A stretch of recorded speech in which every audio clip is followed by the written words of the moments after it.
What if I told you two of the most terrifying monsters in WWE history were actually brothers? And the reason they became enemies was so dark, it destroyed everything between them. This is the insane story of Kane and The Undertaker. From fire, betrayal, and revenge, to becoming WWE's most dangerous brothers ever. Back in the early days, before WWE was even called WWE, there was a family living in darkness. The Undertaker, whose real name and storyline was Mark Calloway, lived with his parents and little brother Kane. Kane's real storyline name was Glenn Jacobs, but fans only knew him later as Kane. According to WWE's story, their childhood was a nightmare. One night, a massive fire destroyed their funeral home. The Undertaker believed his parents and little brother died in that fire. For years, he carried the guilt and darkness inside him. But the truth was even crazier. Kane actually survived. Not only did he survive, he blamed The Undertaker for the fire. And from that moment, Kane's entire life became revenge. Years passed. The Undertaker became one of WWE's biggest stars in the early 1990s. When he first arrived in WWE in 1990, fans had never seen anything like him before. A giant man dressed completely in black.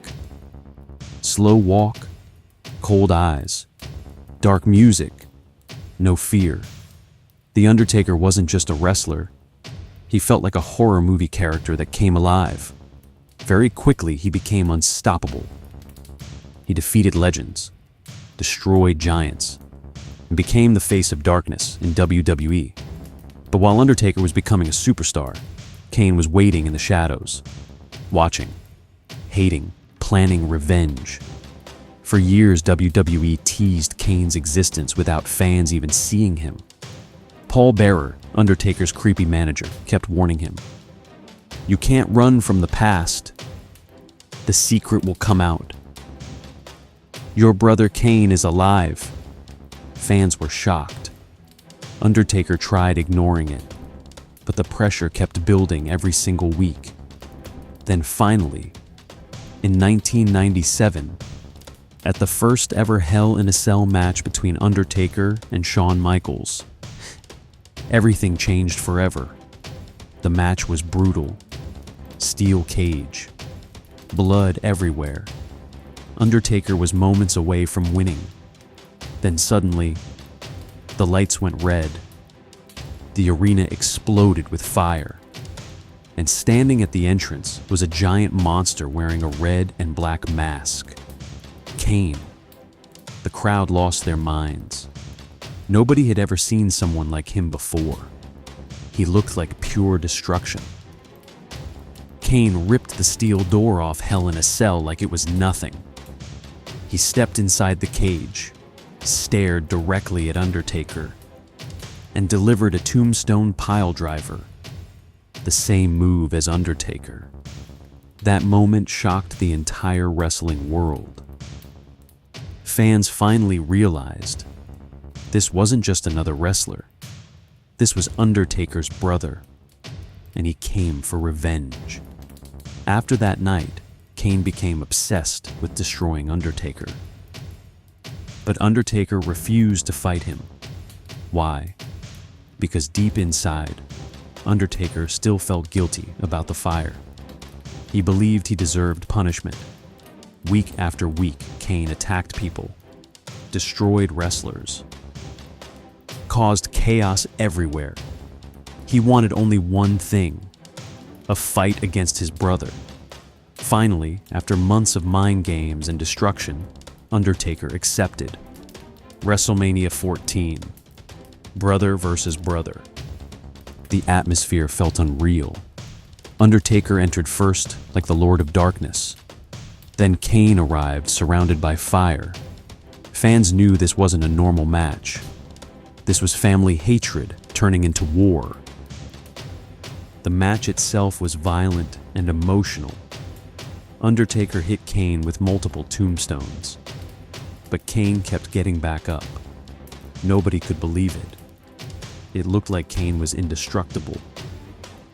Eventually, Undertaker finally defeated Kane after a third tombstone piledriver.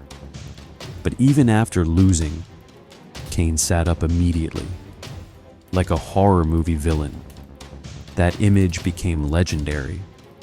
Even though Undertaker won, the war between them was far from over. Over the next few years, the brothers tortured each other constantly. They buried each other alive, set each other on fire, interfered in matches, destroyed arenas. At one point, Kane locked Undertaker inside a casket and burned it. Fans actually thought Undertaker was gone forever. But whenever people thought The Undertaker was finished, he always returned. And every return felt bigger than the last. Sometimes Kane and Undertaker became enemies, but sometimes they reunited. And when they worked together, they became the most terrifying team in WWE history. The Brothers of Destruction. Just hearing that name made fans excited. Together, they destroyed almost everyone. No team was safe. Their entrances alone looked terrifying. Fire exploding everywhere. Dark music. Two giant monsters walking slowly to the ring. It felt less like wrestling and more like the apocalypse. But even as teammates, trust never lasted long between them. The hatred always returned. One of the biggest reasons their rivalry became legendary was because both characters felt larger than life. Undertaker represented death and darkness. Kane represented pain, rage, and revenge. And together, their story felt like a movie. Fans loved it because it wasn't just about championships. It was personal. Family betrayal, childhood trauma, jealousy, power, revenge. Everything felt emotional. During the early 2000s, Kane slowly changed over time. At first, he never spoke. He hid behind the mask. Fans believed the fire had horribly damaged his face. But in 2003, WWE shocked everyone again. Kane removed his mask, and fans saw a completely different side of him. He became even crazier, more violent, more unpredictable.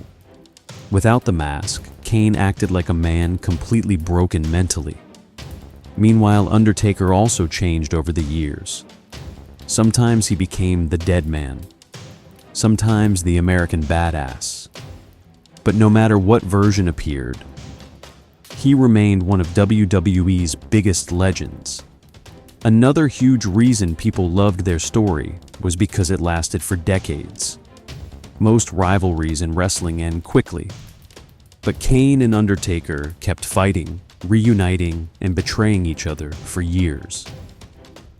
Every generation of WWE fans remembers them differently. Some remember Kane's debut.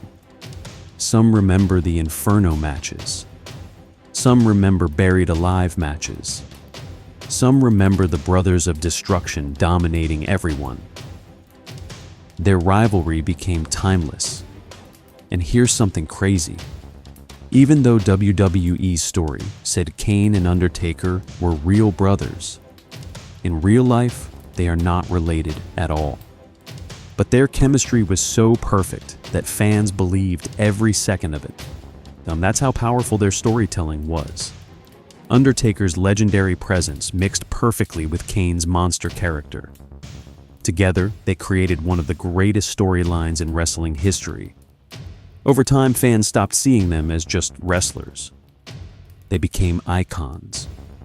The Undertaker became known as the soul of WWE. Kane became one of the greatest monster characters ever created. And even today, years later, fans still talk about their matches, entrances, and moments. Especially Kane's debut. Many WWE fans still believe it's one of the greatest debuts of all time, because it felt real.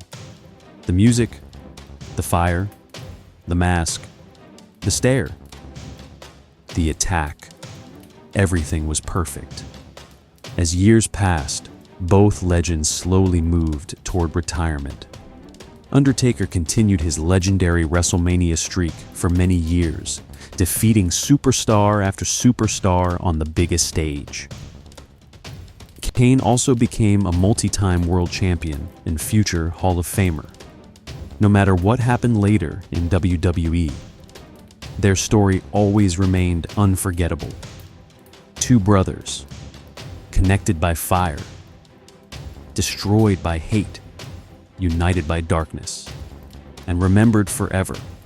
Even today, whenever fans hear Undertaker's gong or see Kane's flames, they instantly remember one thing: the Brothers of Destruction. And honestly, WWE may never create another story this legendary again.